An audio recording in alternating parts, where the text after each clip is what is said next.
అవకాశం ఇచ్చినందుకు మీకు ప్రత్యేక ధన్యవాదాలు తెలుపుకుంటున్నాను అధ్యక్ష.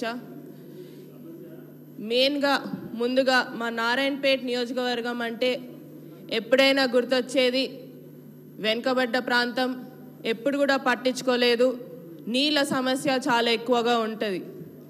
ఈరోజు మా నారాయణపేట నియోజకవర్గ ప్రజలందరి తరపున, రైతు మిత్రుల తరపున ఈరోజు మాకు పండగ లాగా ఏదైతే ముఖ్యమంత్రి గారు మాకు జియో 69 ద్వారా Narayanpet Kodangal lift irrigation administrative sanction అనేది ఇవ్వడం జరిగింది.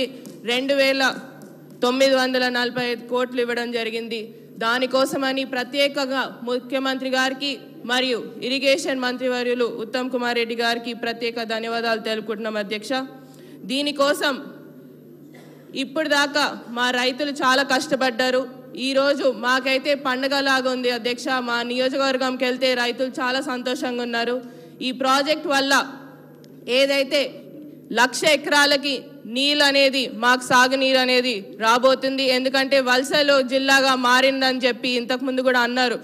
అవే వలసలు తగ్గి మళ్ళీ తిరిగి అదే వలసలు పోయిన వాళ్ళు తిరిగి వచ్చి వాళ్ళ భూముల్లో వాళ్ళ పంట పొలాలను కోసమని పనిచేసుకోవడానికి అవకాశం ఇచ్చినందుకు ప్రత్యేక ధన్యవాదాలు అధ్యక్ష. దీంతో పాటు రెండే సమస్యలు అధ్యక్ష. మా దాంట్లో ఉన్నది ఏంటంటే మెయిన్గా నారాయణపేట్ అంటే గుర్తొచ్చేది చేనేత రంగం అధ్యక్ష. చేనేత రంగంని కూడా నారాయణపేట్గా మీ ద్వారా ముఖ్యమంత్రి గారిని మరియు టెక్స్టైల్ ఇండస్ట్రీ మంత్రివర్యులు తుమ్మల నాగేశ్వరరావు గారిని నారాయణపేట నియోజకవర్గంలో చేనేత కార్మికుల ఉపాధి కోసమని ఒక టెక్స్టైల్ పార్క్ని మంజూరు చేయాలని మా మనవి అధ్యక్ష. దీంతో పాటు చాలా ఉన్నాయి అధ్యక్ష సమస్యలు.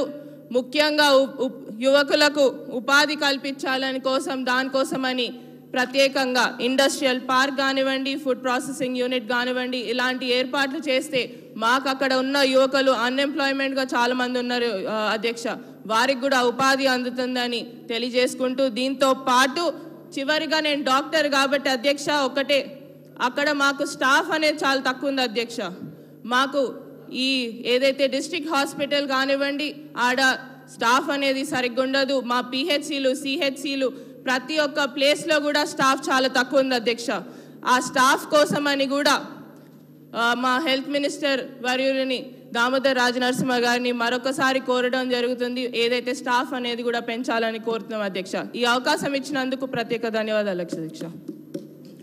దయచేసి నమస్కారం అధ్యక్ష. సభ్యులు చెప్పింది నోట్ చేసుకున్నాం.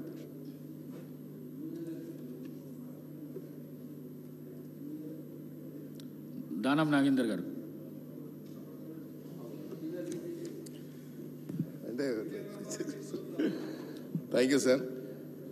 అధ్యక్ష, పాపం పొద్దున మీరు చాలా లిబరల్గా ఇచ్చారు, మరి స్త్రీలకు వచ్చేసరికి కట్ చేశారు టైమింగ్. వాళ్ళకు కూడా ఆపర్చునిటీ ఇవ్వండి, కొత్త వాళ్ళకి ఇవ్వండి అధ్యక్ష. కాకపోతే కొంచెం ఈ సీరియస్ మ్యాటర్ కాబట్టి నేను మాట్లాడాలనుకున్నాను. మా నియోజకవర్గంలో అధ్యక్ష 2-3 ఈద్గా గ్రౌండ్స్ ఉన్నాయి. ఒకటి ఎంఎస్ మక్తాలో ఉంది, ఒకటి బంజారాహిల్స్లో ఉంది. రేపు రంజాన్ మొదలవుతుంది కాబట్టి అది అక్కడ డంపింగ్ యార్డ్ గార్బేజ్ అంతా అక్కడ నింపుతూ ఉన్నారు. నేను ఇప్పటికే రిప్రజెంటేషన్ చాలాసార్లు ఇచ్చి ఉన్నాను. అది కంటిన్యూస్గా గార్బేజ్ వేస్తూ ఉన్నారు. అదేవిధంగా కింగ్కోటిలో